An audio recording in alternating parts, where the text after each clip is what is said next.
Well, heck, it's Pastor Al here. Well, hope you had a great Christmas. I had a great Christmas. We had a wonderful Christmas Eve service. It's always one of my favorite services of the year, and I know I probably even saw some of you there.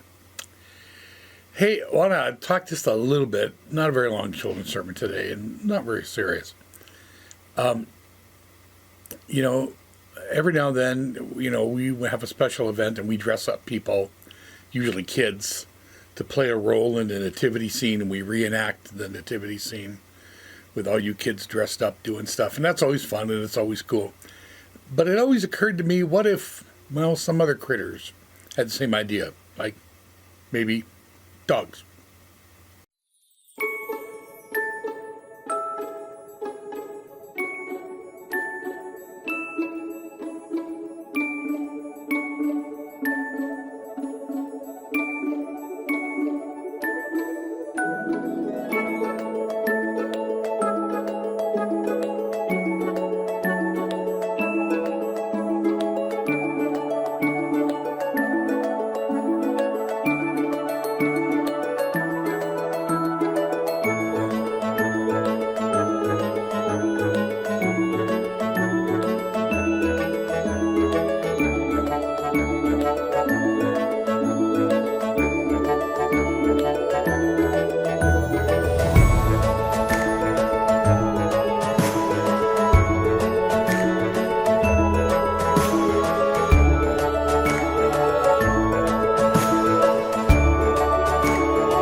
Yeah, that dog nativity. It's kind of cool, huh? After Christmas, technically we still sort of celebrate Christmas for 2 more Sundays. Not today, but the Sunday from today is a day that they call the Epiphany.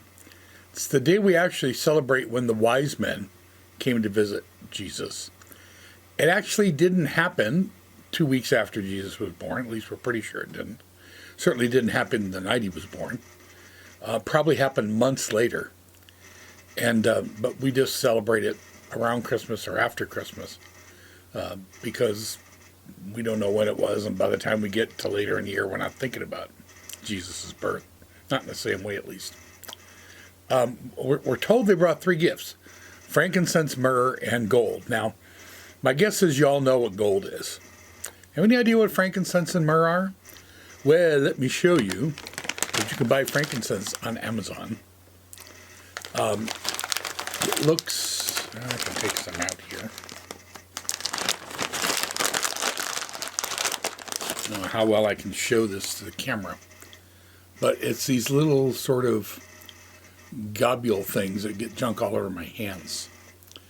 And you know what it is? It's actually a sap from a bush. You ever gone up to a tree and you put your hands on it and they come off and they're all sticky and gummy and they smell like pine? Well, it's the same kind of thing, except it comes out of a bush. And it has a very, very cool, unique, kind of sweet, pungent odor when you burn it. And it's typically used in incense in churches and places where you go in and they would burn it. And if you ever go to an Eastern Orthodox church, where they have incense burning, you will smell frankincense because they have it in all of their stuff. Now, myrrh is the same deal. It's just from a different plant, kind of a bush. I don't have any myrrh in its own bag, but maybe you can see that little brown thing there. That's myrrh. And again, it's like a sap that comes out of a bush. People would take these, grind them up, put them in stuff to burn, and burn them or use them as an ointment or a dressing. Frankincense was often used for prayer. Myrrh was used for a number of things, but it was also used to anoint a body that was going to die after it had died. And they would put spices on the body. They even did that for Jesus when he was dead for 3 days, not very long. And people wonder if, Jesus was given gold because he was a king, and frankincense because he was God, and myrrh because he was going to die for us. I don't know if that's what those wise men had in mind, but it's something to think about. So I know what's going to happen in the next few days. Everyone's going to put all their Christmas stuff away and take down the lights, unless you're some of those people that leave it up till March, which is weird.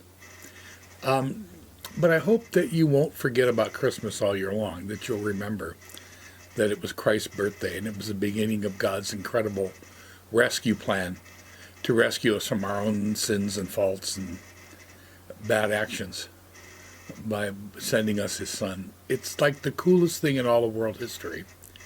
And it changes everything. And I hope that we don't just forget about all it as soon as we put the Christmas tree outside and put away the Christmas decorations. Because what God started on Jesus' birthday changes all creation. And that's pretty amazing. Kids, have a great new year. And see you next year. I hate it when people say that. Bye.